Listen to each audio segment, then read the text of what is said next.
नमस्कार दोस्तों, OCN network में आपका स्वागत है। मैं हूं ओमकार चौधरी। तो दिल्ली को भी 5 फरवरी को मतदान है और अयोध्या की मिल्कीपुर में भी मतदान है। एक दिन पहले ही योगी आदित्यनाथ मिल्कीपुर में थे और वहां पर उन्होंने उन तमाम अफवाहबाजों और जो सनातन विरोधी अपनी कुत्सित मानसिकता का प्रदर्शन करते ही रहते हैं, ऐसे लोगों को आड़े हाथों लिया था।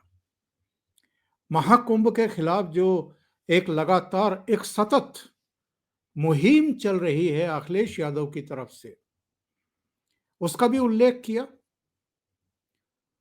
इसके अलावा अयोध्या में जो विकास के कार्य हुए हैं, प्रभु राम के भव्य और दिव्य मंदिर निर्माण के साथ ही प्राण प्रतिष्ठा के साथ ही अंतर्राष्ट्रीय एयरपोर्ट हो, रेलवे का कायाकल्प हो, शहर के सौंदर्यीकरण का हो, सड़कें चौड़ी करने का हो, वहाँ होटल्स, रेस्टोरेंट, धर्मशालाएं, तमाम सुविधाएं, वहाँ जो जिस तरीके से कारोबार बढ़ रहा है उसका भी उल्लेख किया उन्होंने। और जिस दिन चुनाव प्रचार समाप्त हुआ यानी 3 फरवरी, उस दिन अखिलेश भैया भी गए मिल्कीपुर में सभा की। उनके साथ उनके समाजवादी पार्टी के फैजाबाद के सांसद भी थे, अवधेश प्रसाद, और उनके पुत्र जिनको समाजवादी पार्टी ने मिल्कीपुर में अपना प्रत्याशी बनाया है, वो भी मंच पर मौजूद थे। और अखिलेश यादव ने मंच से जिस जिस तरह की बातें की हैं, उनको सुनकर के आश्चर्य भी होता है और कहीं ना कहीं ये भी लगता है कि योगी आदित्यनाथ का जो एक सक्षम नेतृत्व उत्तर प्रदेश को मिला है, वो उससे बुरी तरह चिढ़े हुए हैं। ये ठीक है कि लोकसभा चुनाव में इस बार उनकी पार्टी की 37 सीटें आई हैं। उनके सहयोग से या इन लोगों के दुष्प्रचार की वजह से संविधान खत्म हो जाएगा, आरक्षण छीन लिया जाएगा, हिंदुओं को विभक्त करने में कामयाब हो गए और उनको भी 6 सीटें मिल गई। कुल मिलाकर के 80 में से 43 सीटें इन लोगों को मिल गई। लेकिन उसके बाद उपचुनाव हुए हैं 9 सीटों के। 9 में से 7 भारतीय जनता पार्टी ने वापस जीत ली है। पहले 5 थी उसके पास, 2 इनसे छीन ली और अब मिल्कीपुर में इनकी प्रतिष्ठा दांव पर लगी हुई है। ये सीट इन्हीं के पास थी, अवधेश प्रसाद के पास थी। सांसद बनने के बाद उन्होंने ये सीट खाली की। अब इसका उपचुनाव हो रहा है और जिस तरह की भाषा का इस्तेमाल उन्होंने किया, उससे लग रहा है कि योगी आदित्यनाथ से घबराए हुए भी हैं, चिढ़े हुए भी हैं। सीधे जुड़ते हैं लखनऊ से वीरेंद्र नाथ भट्ट जी के साथ, वरिष्ठ पत्रकार और उत्तर प्रदेश की राजनीति की बहुत ही गहन जानकारी उनके पास है। तो वीरेंद्र जी के साथ जुड़ करके चर्चा को आगे बढ़ाते हैं। वीरेंद्र जी, बहुत स्वागत है। नमस्कार। वीरेंद्र जी, क्या क्या कहा है अखिलेश यादव ने? उन्होंने कहा लोग वस्त्र से नहीं विचार से योगी होते हैं, जो सत्य को छुपाए योगी नहीं हो सकता। सनातन परंपरा को इन्होंने बदनाम करने का काम किया है। कितनों ने स्नान किया है ये तो बता रहे हैं, कितने मरे हैं ये नहीं बता रहे हैं, और कितने तो बिना स्नान किए लौट गए या लौटा दिए गए। और 17 घंटे बाद इन्होंने बताया कि 30 लोग मारे गए हैं, अभी भी सच नहीं बता रहे हैं। और ये भी कि साहब ये तो कह रहे थे कि हमने तो 100 करोड़ लोगों का इंतजाम किया है, ये तो 8-10 करोड़ थे, मौनी अमावस्या के दिन उस व्यवस्था को भी नहीं बना पाए। हुआ क्या है अखिलेश यादव को? देखिए, जो लोग 1 साल पहले तक रामायण जलाते थे, वो आज योगी आदित्यनाथ को ये बता रहे हैं योगी क्या होता है। जो लोग भगवान कृष्ण का उपहास करते थे कि भगवान कृष्ण मेरे सपनों में आते हैं, वो आज योगी आदित्यनाथ को बता रहे हैं सनातन धर्म क्या होता है।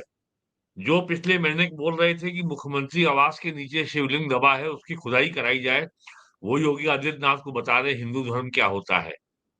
और जिनके कार्यकाल में जब कुंभ हुआ था तो उन्होंने आजम खान को जो है कुंभ मेले का इंचार्ज बनाया था। और उस समय के इलाहाबाद जो आज प्रयागराज है, वहाँ के रेलवे स्टेशन में भगदड़ मची थी, 34 लोग मारे गए थे। वो आज बता रहे हैं कि कुंभ मेला क्या होता है। तो और कितनी लूट हुई थी, कितनी भ्रष्टाचार हुआ था, वो योगी जी को सिखा रहे हैं कि कुंभ मेला कैसे होता है। कुंभ मेले में भगदड़ मची, उसमें कुछ लोगों की जानें गईं, ये बहुत दुखद है। और इस और इसको किसी भी इसको कोई भी डिफेंड नहीं कर सकता। लेकिन मैं ये पूछना चाहता हूँ, अखिलेश यादव का टारगेट क्या है? वो चाहते क्या हैं? क्या उनका टारगेट जो है सनातन धर्म की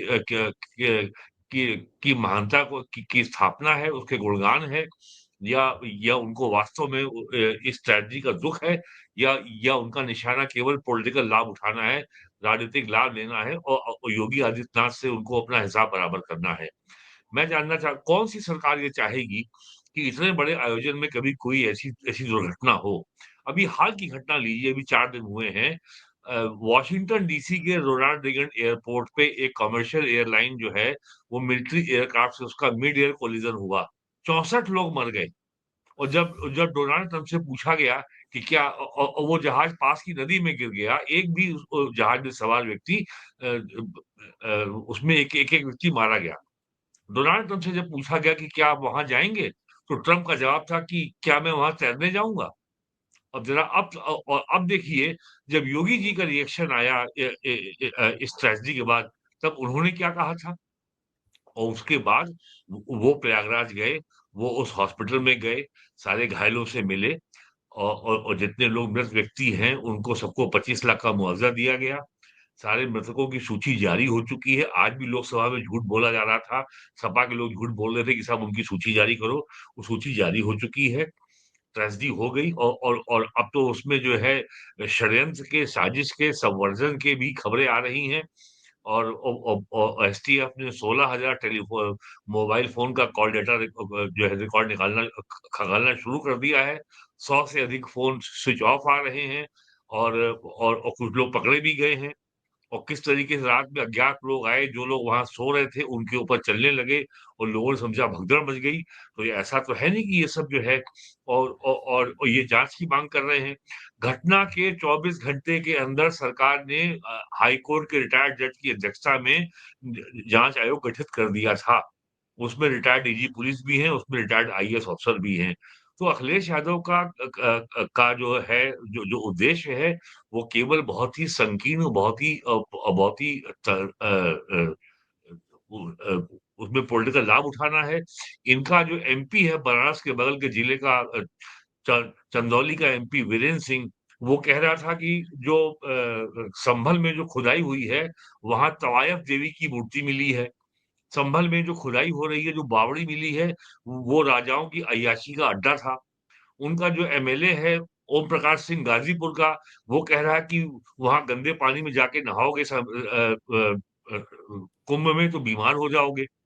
और एक आपका हुसैन दलवाई जो है राज्यसभा का मेंबर है कांग्रेस का, वो कह रहा है कि वहाँ नहाने से बीमारी फैल जाती है। और जो कांग्रेस के अध्यक्ष हैं मल्लिकार्जुन खड़गे, वो कह रहे हैं कि साहब कि क्या कुंभ नहाने से क्या जो है रोज़गार मिल जाएगा? अरे भाई, तो जाओ तुम जाके मस्जिद में, दरगाह में चा चा चादर चढ़ाओ, वहाँ रोज़गार मिलेगा। तो मूल रूप है, तो कहने का तात्पर्य ये है कि अक्टूबर में हरियाणा का विधानसभा चुनाव, नवंबर में महाराष्ट्र विधानसभा का चुनाव, नवंबर में यूपी में 9 में 7 सीटों में 9 विधान स सभा सीटों में चुनाव में बीजेपी की विक्ट्री, 2 सीटें इन्होंने सपा से छीनी। 3 घटना ये हो गई। चौथी घटना है 1 फरवरी का बजट, जो आया है शनिवार को। कोई जवाब नहीं है पूरे विपक्ष के पास अभी तक एक आलोचना का स्वर सुनाई नहीं पड़ा है। और सबसे हैरत की बात मैं आपको बताता हूँ, हर रविवार को भूतपूर्व केंद्रीय केंद्रीय वित्त मंत्री पी चिदम्बरम का कॉलम आता है अंग्रेजी अखबारों में, हिंदी अखबारों में और देश की सभी अन्य भाषाओं के अखबारों में उनका कॉलम छपता है। कल संडे को जो उनका कॉलम अमर उजाला और इंडियन एक्सप्रेस में छपा है, वो उसका विषय बजट ना हो करके उसका विषय है उत्तराखंड में यूनिफॉर्म सिविल कोड। ये हाल है चिदम्बरम का, उनके पास बोलने को कुछ नहीं बचा हुआ है। और और आप अगर दिल्ली में के बैठे लोगों से बात करिए, खुद वित्त मंत्री ने अपने इंटरव्यू में कहा है कि इनकम टैक्स में 12 लाख की छूट देने के लिए प्राइम मिनिस्टर तो तुरंत तैयार हो गए थे। मुझे वित्त मंत्रालय के ब्यूरोक्रेट्स को कन्विंस करना पड़ा। तो ये जो है और आप ये सोचिए, नरेंद्र मोदी के 11 ये 11वां साल है। 11 साल के कार्यकाल की जो प्रगति का रिपोर्ट कार्ड केवल एक आंकड़े में छुपा हुआ है। मनमोहन सिंह सरकार के आखिरी बजट 2013-14 तक इनकम टैक्स की छूट 2 लाख थी और 2 लाख से बढ़ के वो 10 साल में 12 लाख हो गई। और ये अगर ये 12 लाख हो गई तो उसका मतलब देश में आय बढ़ी है ना।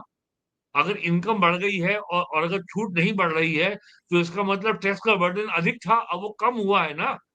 तो आज इनके पास इसका जवाब नहीं है कि कैसे काउंटर करें। आज आप राहुल गांधी का भाषण लोकसभा में देखिए, मालूम पड़ रहा था कि जैसे कोई चाइना का ब्रांड एम्बेसडर बोल रहा है। वो और वो केवल ये बता रहे थे कि भारत केवल गड्ढे में जा रहा है, भारत कहीं है ही नहीं और अगर कोई है तो महान है। तो केवल चीन है।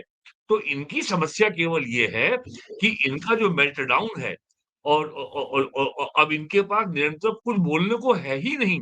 और आज की और एक इंटरेस्टिंग बात ये है कि आज मिल्कीपुर में चुनाव प्रचार का अंतिम दिन था। अखिलेश यादव आज गए थे और वो पीडीए के बारे में नहीं बोले।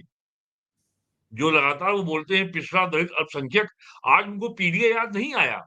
और लोग देख रहे हैं कि बगल की का उनका शहर है अयोध्या। अयोध्या में पिछले 4 सालों में 50,000 करोड़ रुपया इन्वेस्ट हो चुका है और अयोध्या में कम से कम 100 होटल बन रहे हैं। आज अयोध्या में केवल जनवरी के महीने में 1 करोड़ तीर्थयात्री आते हैं। एक व्यक्ति अगर आता है कम से कम भोजन तो करता है ना, ₹250 का। ज़रा सोचिए अयोध्या की इकोनॉमी में कितना जो है कैपिटल आया होगा। आज अयोध्या का लेबर, आज फैज़ाबाद जिले का, आज गोंडा, बहराइच, बलरामपुर, श्रावस्ती से जो व्यक्ति कभी लखनऊ आता था रिक्शा चलाने या बैटरी वाला ऑटो चलाने, अब वो अयोध्या जाता है। अब लखनऊ नहीं वीरेन जी, आता है वो। वीरेन जी, इनका एक बयान और भी मुझे याद आ गया। इन्होंने कहा है कि 2027 में हमारी सरकार बनेगी तो हम अयोध्या को अंतरराष्ट्रीय स्तर की सिटी बनाएंगे। ये अभी क्या 2012 नहीं से है क्या? 2017 2012 से 2017 तक जब चीफ मिनिस्टर थे, किसी ने रोका था क्या इनको? जब इनके जमाने में अयोध्या को केवल एक जो है जो उन्होंने उपहार दिया था कि 1992 में भी अयोध्या में दंगा नहीं हुआ था। 1990 में जब कार सेवा हुई थी तब भी दंगा नहीं हुआ था। 1992 में जब वो ढांचा ध्वस्त हुआ था तब भी दंगा नहीं हुआ था। इनके कार्यकाल में 2013 में अयोध्या वो जो समय फैजाबाद कहलाता था, वहां के 5 कस्बों में एक साथ दंगा हुआ था, कर्फ्यू लगाया गया था। ये इनकी देन है अयोध्या को। और पूरे अपने 5 साल के कार्यकाल में ये एक बार अयोध्या नहीं गए।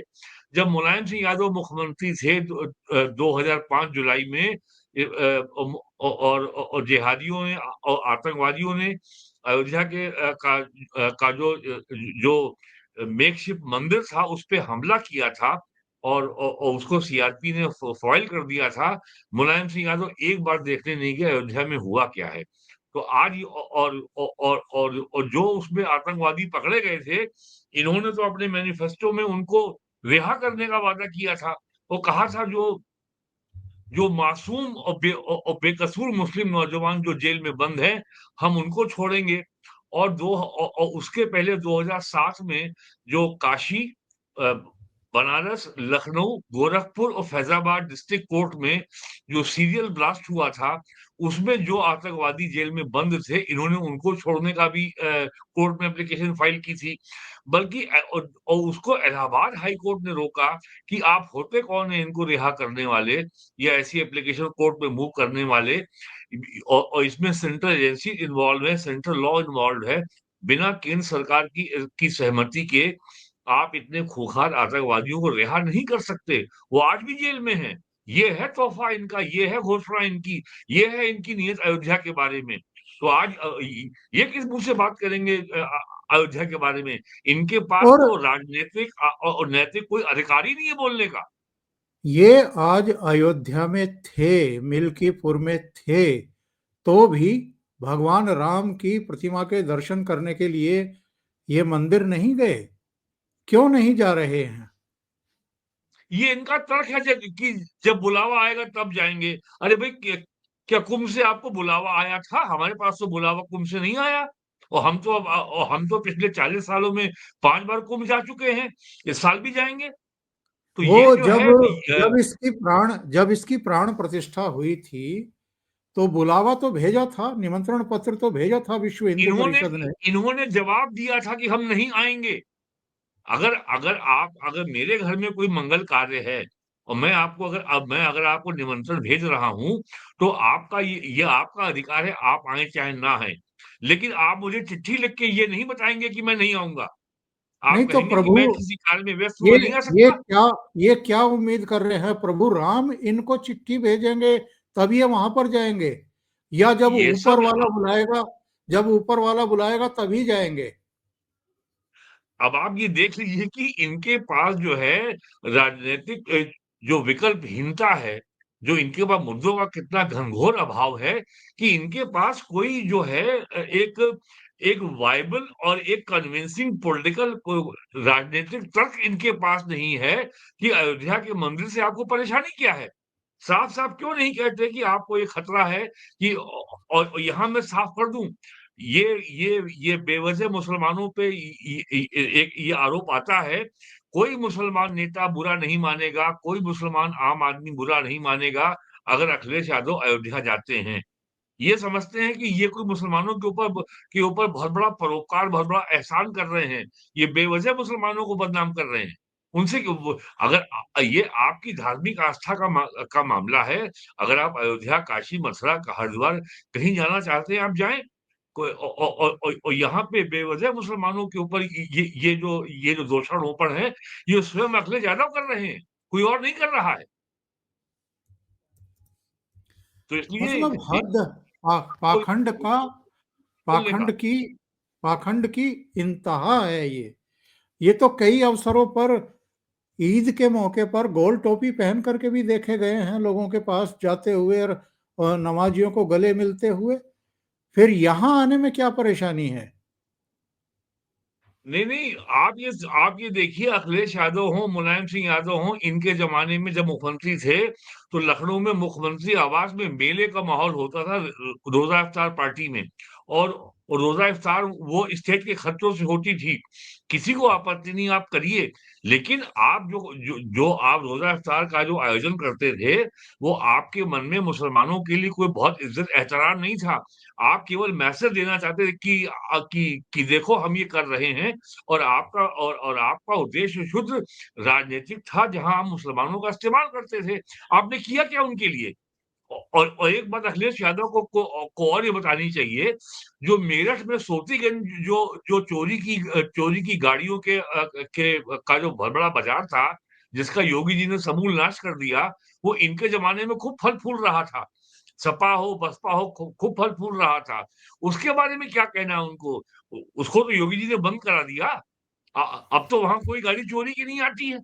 और आपको याद होगा 2022 के चुनाव में प्राइम मिनिस्टर ने स्वयं अपने जो है इलेक्शन कैंपेन में सोतीगंज का उल्लेख किया था। और उनको ये और उसके अलावा उत्तर प्रदेश से अब बांग्लादेश को गायों की स्मगलिंग बंद हो गई है। अब उत्तर प्रदेश में जहाँ जिसका मन चाहता था, उसने झोपड़ी डाली, और गाय काटी, भैंस काटी, भेड़ काटी, बकरा काटा, ऊँट काटा, और अपना हड्डी और चमड़ा और खाल और मीट सब बेच रहे थे। वो सारा ये काम यहाँ बंद हो देखिए, गया है। मुझे मुझे इनका एक चित्र मिल गया है, मैं दर्शकों को दिखा देता हूँ। इसमें मुलायम सिंह यादव भी गोल टोपी पहने हुए हैं, अमर सिंह भी, अखिलेश यादव भी, और पीछे जिनको मैं पहचान पा रहा हूँ, जफर याब जिलानी है, एक दो हाँ, और हाँ। चेहरे हैं। और महबूब अली भी है, जो एमएलए है अमरोहा का। तो इनको ये कपड़े पहनने में परेशानी नहीं है, इनको योगी इनके आदित्यनाथ के कन भगवा इनके कन भगवा कपड़ों इनके से इनके परेशानी है। कन इनके कंधे पर जो आप देख रहे हैं गमछा, वो भी खास किस्म का वहाबी गमछा है, जो केवल देवबंदी वहाबी ही पहनते हैं और कोई नहीं पहनता है। तो आज अखिलेश यादव जो है राजनीति में ये क्या नाम विकल्पहीनता का शिकार हैं। और आज हालत ये है कि ये दिल्ली का जो इलेक्शन में जो आम आदमी पार्टी का समर्थन कर रहे हैं, इनको मालूम है इनका दिल्ली में कुछ नहीं है। लेकिन ये केवल कांग्रेस को बताने के लिए गए हैं कि हम अब 2027 के चुनाव में आपके साथ हम नहीं रहेंगे। और ममता बनर्जी भी जो है अरविंद केजरीवाल का समर्थन कर रही है, कर रही हैं, आरजेडी भी कर रही है। ममता बनर्जी का भी कुछ नहीं है दिल्ली में, आरजेडी का भी कुछ दिल्ली में नहीं है, सपा का भी कुछ दिल्ली में नहीं है। तो ये सारी क्षेत्रीय पार्टियां कांग्रेस को ये बता रही हैं कि इंडिया अलायंस में हम आपकी प्रधानता को स्वीकार नहीं करेंगे।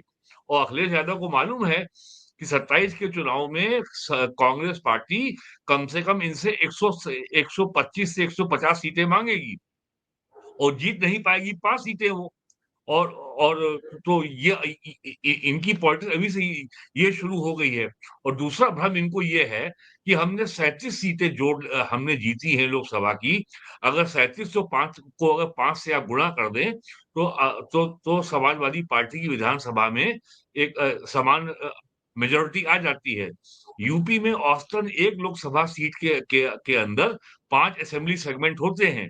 तो 37 इंटू 5 कर लीजिए, तो वो आंकड़ा बड़ा क्लियर आ जाता है। लेकिन वो ये मानने को तैयार नहीं है कि लोकसभा का चुनाव में जून 2024 में जो आपको 37 सीटें मिल गई, वो एक फ्रीक है, वो एक वन टाइम वंडर है, वो एक असामान्य स्थिति है।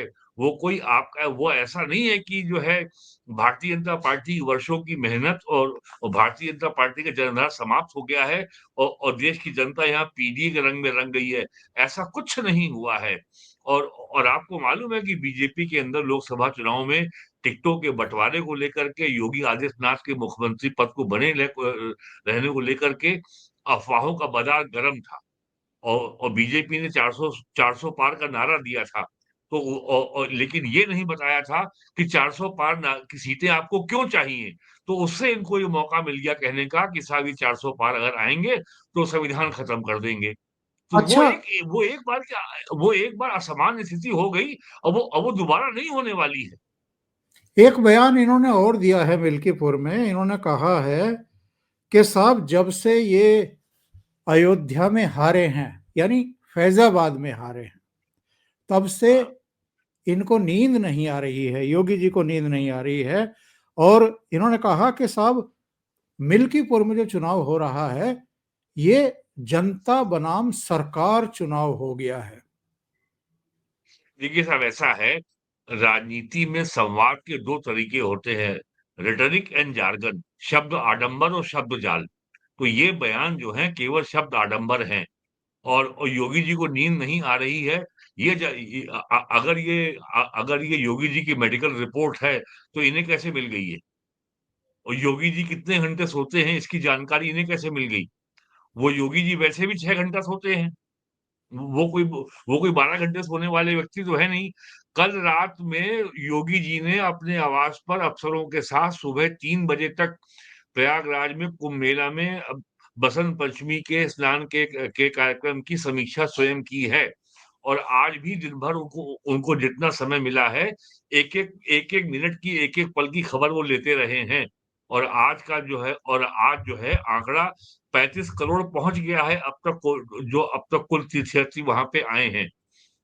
तो अब ये घटना हो गई, सरकार के लिए उसमें बहुत बड़ा एम्बैरेसमेंट है, लेकिन जो उसमें एसटीएफ जाँच कर रही है, मेरा मानना है बहुत जल्दी उसमें चौंकाने वाले परिणाम आपको सामने मिलेंगे। वीरेंद्र जी, इनके पास केवल कुछ ठोस कहने को बचा नहीं इनके पास। कुंदरकी और मीरापुर हारने के बाद, और शीशामऊ तो बहुत कम अंतर से ये जीत पाए थे, तो कुंदरकी और मीरापुर के बाद तो संभल हुआ था। यहां मिल्कीपुर के बाद क्या होने वाला है? रोते हुए दिखाई देंगे या खम ठोंकते हुए दिखाई देंगे? देखिए बीजेपी जो है मिल्कीपुर में बहुत ही स्ट्रॉन्ग पोजीशन में है और एक बात अखिलेश यादव को एहसास नहीं हो रही है कि कल्याणकारी योजनाओं का जिस तरीके से लाभ लोगों को सीधे पहुंच रहा है, लोगों ने अपनी 3 पीढ़ियों में ऐसा नहीं देखा था कि ₹100 का लाभ पाने के लिए उनको लेखपाल या ग्राम प्रधान के पास नहीं जाना पड़ता। और मैं आपको साफ बता दूँ कि जो लोग क ये कल्याणकारी योजनाओं का सीधा असर जो हो रहा है, पहला, ये अब गाँवों से शहरों की ओर पलायन को रोक रहा है। जब गाँव में सारी सुविधा आपको मिल रही है, आपको जो है आपको निःशुल्क गेहूँ-चावल मिल रहा है, आपको आवास मिल गया है, शौचालय है, बिजली है, गैस कनेक्शन है, आयुष्मान भारत में आपको हेल्थ इंश्योरेंस मिल गया है, पीएम किसान सम्मान योजना में आपको साल में 6,000 रुपए मिल रहे हैं, प्लस जो है सोलर एनर्जी की स्कीम है, ओल्ड एज पेंशन है, तमाम योजनाओं का लाभ आपको गाँव में रह के मिल रहा है। तो अब आप कोई आदमी दिल्ली, बम्बई, लखनऊ क्यों आएगा? और अगर उसको सरकारी योजनाओं का लाभ मिल रहा है सम्मान के साथ, बिना किसी के आगे गिड़गिड़ाए, बिना किसी को रिश्वत दिए, तो ऐसे व्यक्ति में धीमे-धीमे अगला चरण ये होगा कि कास्ट की अपील उसके ऊपर कम होती जाएगी। वो देखेगा कि सरकार उसके लिए कौन-सा कि सरकार कौन उसके लिए काम कर रही है। अब तक आप ये कहते थे कि भाइयों मंडल लागू हो गया है, अब डीएम, सीएम, पीएम तीनों अपने होंगे।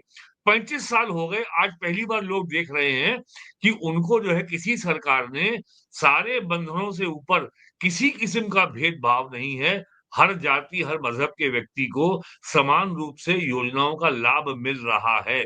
अगर आपने हाल का डाटा देखा हो, अभी 2 महीने पहले आया था, आयुष्मान भारत में नॉन बीजेपी रूल्ड स्टेट में 60 करोड़ लोगों को आयुष्मान भारत की योजनाओं का लाभ मिला है।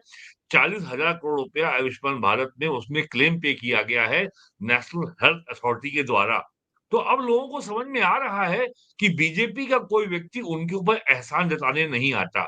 लेकिन ये आके हमको केवल ये बताते हैं कि तुम पिछड़े हो, तुम दलित हो, तुम अल्पसंख्यक हो और तुम्हारे लिए हम क्या करेंगे, ये नहीं बताते हैं।